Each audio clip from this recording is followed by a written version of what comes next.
fist bump. We're going to get right into this one just in a minute. The thing is that I personally know both of them. They're actually kind of close friends. So the one thing for sure that I know about Jay is that even though he's a jack of all trades, he's fundamentally at the best of the best. You know, if I thought before about how Cloudy was such a great fundamentalist, but it was more of a smarter play side.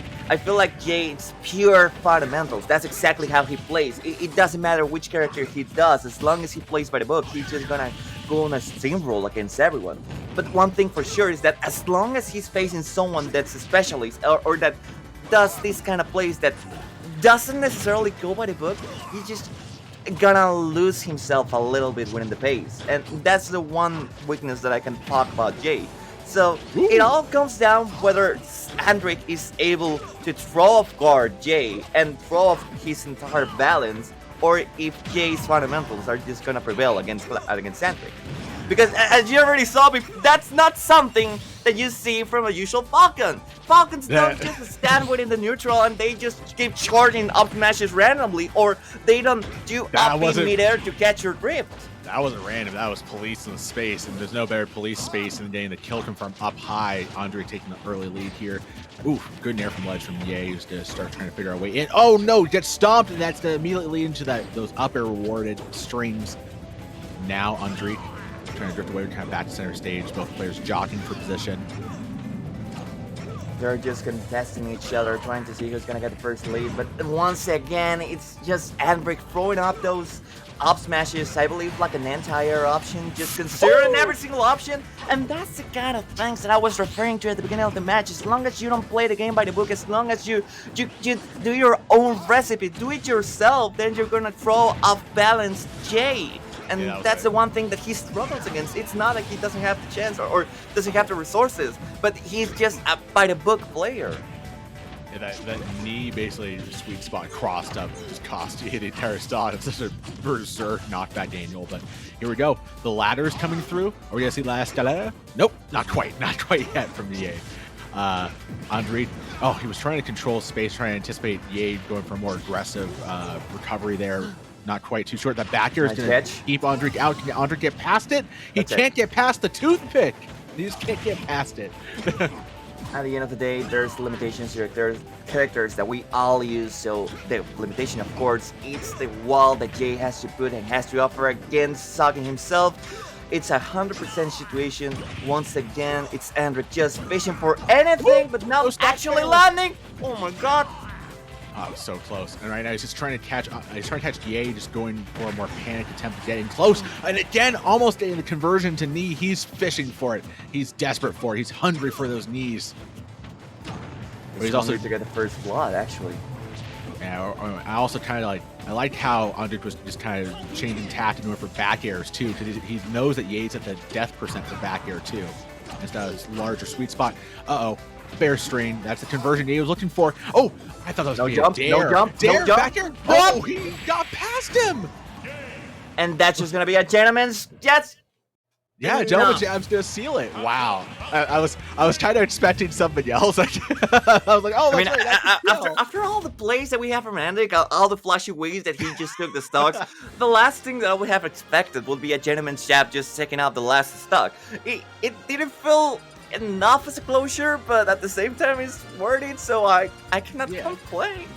I mean, also Andrik set that up because for the almost entirety of that game he was setting up shop and his ledge trapping with distance to basically allow Ye to have enough rope to hang himself, basically. Like, oh, if you want to get back to ledge, if you want to get back out of the corner, if you're feeling panicked, here, I'm over here. You have space. And then as soon as he needs it, he closes it out in that scramble situation by just hanging it at ledge and gentleman jabbing. It's really, really well done strategically.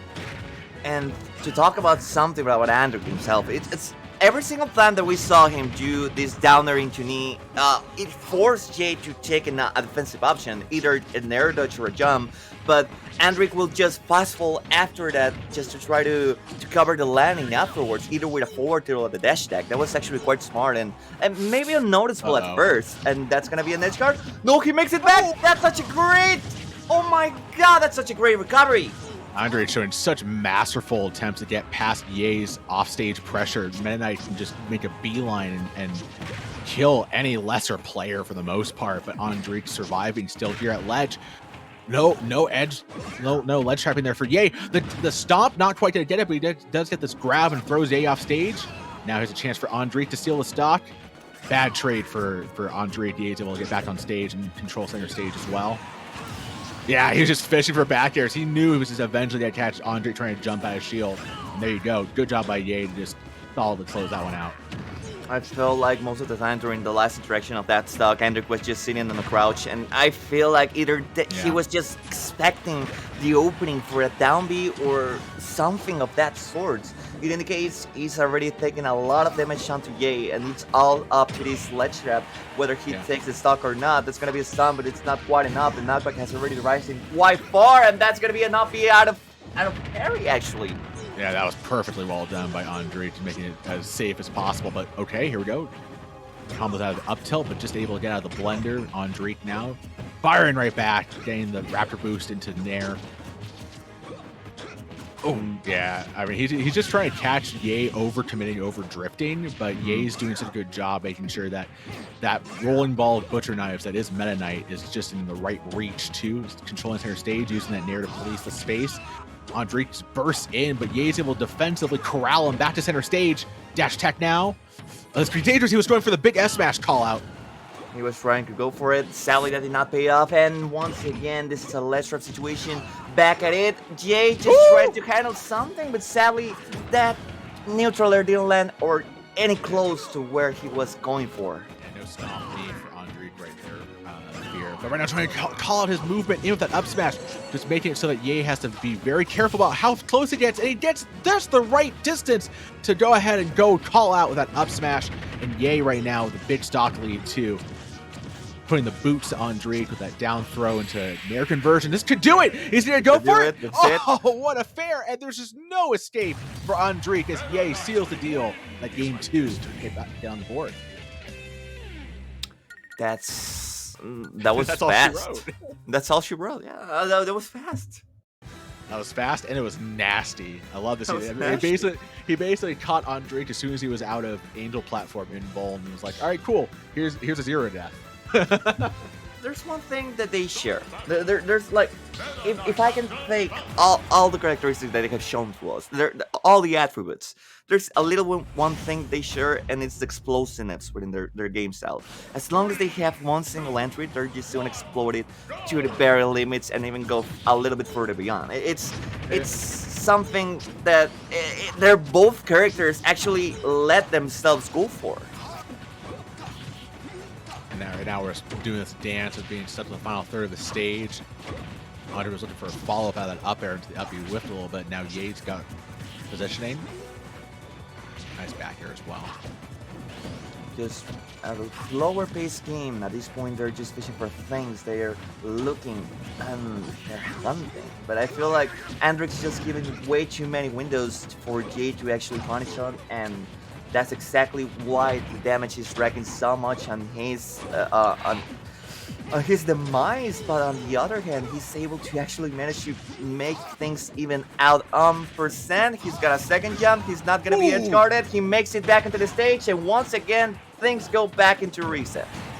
And going up top. Oh, he finally sweet spot knee. Oh wow, that's the kind of. Yeah, that was the kind of opportunity that Andrik's been looking for. Ye's been getting a lot more conversion out of the combo strings in advantage state, so it's up on Andrik to keep pace by walloping him with stronger hitboxes, and that you can't do a stronger hitbox in this game for the most part than Falcon knee sweet spot. And here it goes. Ye's got Andrik up above. You have to be careful if you're Andrik, not just drift in way too close to Ye holding shield. Again, a recover opportunity. Good job by Andrik to get back to stage. Just pushing further and further away, the gap between them. It's like Andrik knows that he's pretty much dead, so he's not exactly playing resourcefully. He's not exactly playing defensively. He has to take the chance to give as much pain as he can to Ye. So the next stock, he's got a chance to just finish it off with anything. And at this point, I feel like Andrik's either going to be fishing for those borders or the backer himself. That's exactly what I was going for, man. as just really well done there by Andrik to have an answer for Ye's killer nair from a little while ago. That's what that stopped a minute ago. But here we go. The up air streams. Trying to climb the escalator right now. Oh, up air. Wow. Good job by Ye to immediately just make a beeline, keep punishing Andrik back here, force him down. Did he get the call out? Not quite. Almost went for it. It's once again Andrik's turn to put pressure onto the ledge, but sadly that just goes back into neutral. Jay repositioning himself every single time. He understands the importance of this center of the stage in this game, but sadly he did quite too much of that one. He just went from being pressured to the roll, to the stump, to the knee, and that's gonna be Andrik's second game on his behalf, my friend. Andrik just said, reposition this. That's basically all you need is you just need one of those dares to sweet spot, and he basically just caught. I mean, that's the thing is like if your pace is constantly moving, sometimes that can play right into your opponent's hands. Exactly. All Andrik needed was a relatively safe call out with down air, and it all worked out. It all came according to plan, baby. According to Falcon's plan, which is just, I'm hungry for some knees. The thing is that, I mean, if we were to talk about the things that they should be, like in this game, in the Smash Bros. Game, most of the time, it depends on the character, of course, but most of the time you have to have control of the center of the stage. But this very same thought, this very same idea, roots into your playstyle and sometimes forces you to take decisions that are more instinctively rather than well thought. And those are the times where you're I don't know, your, how do you call it, muscle memory betrays you and just goes back into the stage forcefully instead of just looking for a window to actually do so naturally. And that's exactly where the reads come from. That's exactly where the callouts come from. So we already saw before that Jay was looking for the center of the stage quite often, and that's why Andrik was just so eager to call out that roll in and punish it. Yeah. I mean, some people will be like, oh, it was the fear, but you're absolutely right calling it more muscle memory, especially with the way that last stock was playing out. Like that was going back and forth. So, yeah, 100%. You're right on the money there, fear. We got our players taking a moment to try to calculate where we're going to go for game 4. I have to imagine that maybe Ye's potentially threw out a character counter pick. That's kind of slowed down the procedures. I mean, hey, sometimes, the mind games of professional set, you can kind of ice your opponent a little bit, ice the kicker in a sense for pro football fans out there. You know, like Wistro taking off his glasses and just polishing them, just cleaning them for quite a while. I don't think Ye's that degenerate, man. No. It's not a call to anyone, but it's just one of those times where things just, after a single game, they just manage to find a single way to slow them down, or just I don't want to say the S word, I don't want to say the STALL word, but you just did. You all get my vibe. Right? Oh, I get your vibe. I vibe with you. I'm vibing with you. I hope I'm vibing with everybody in chat. Thank you all so much for joining us today for this day 2 of the Delfino Maza Invitational bracket. This in this round robin, we're right in the midst of Pool C. This is probably the single most important set remaining in Pool C, so it's a good chance for good time for all of y'all to tune in. Thank you all so much. If you want to follow along, just hit !bracket in the chat, and I'll pull it up for you. Shout out to Smash GG for making that relatively simple. And yeah, I think I hear Roy, so I guess we're gonna see the Ghostbuster in action here against Andrik's Falcon. I'll lock you right in as soon as we get that screen going. And yep, the Yay Roy. But I am uncertain. I have a question for you. Did you see by any chance whether, Andrik has already fought Bonilla before, right? Yeah. And he 3-0'd him, right? I think so. With Roy, right? No, he didn't 3-0. It was 3-2. It was very close. It was very close. Okay. Yeah. So there's a chance, right? Possibly, but I think it might allow Andrik to feel a bit more comfortable about when he's approaching with Dare, because I gotta say that's probably the big difference in terms of fighting Meta Knight or fighting Roy as opposed to Meta Knight. And right now, good job by Andrik policing the space. That low landing back here, the F tilt's gonna force Ye so far. That's it. That's an excellent trade from Andrik, just going blow for blow off stage, and he's going like, I count on my fair better than you are up B.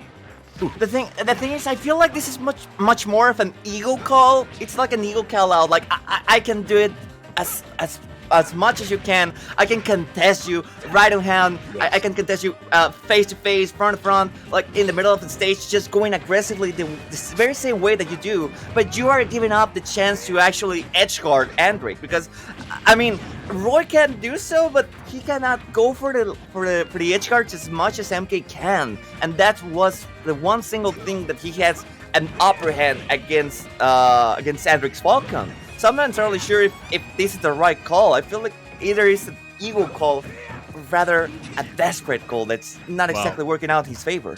Yeah, whether that's the right call or wrong call, all Andrik needs is one conversion. He got fair instead of back air. I think if he was able to stretch that out, good DF by Andrik probably made it so that fair was an impossible follow-up. Jab from ledge, Andrik just forced a retreat again. He's in such a dangerous percent. Oh, he got the falling up air, but no sequence. And that can kind of show either the nerves or maybe the fact that Roy is just not quite warmed up fear. It's a little bit stale, a little bit slow, Sally. But, you know, Jay always makes it back somehow. He always makes them work somehow. So as long as he's got the right idea of how to play Roy, or how to make his tools actually work, then he may have a chance. And Andrik on fire at 200+%. Oh, for a second there, he was out of the normal confirm range. Instead, Ye had to completely reach back around for the back air to work there. Finally taking that first stock. But what a performance from Andrik so far this game. For the streak still? Faking Andrik all the way to 58%, but sadly once again taking on the reversal of the situation. Just a 61% reaching in the neutral, just following with the upper and trying to string it out into a struggle. That's a juggle. He's a clown. He's broke the whole circus and he's about to lose the stock.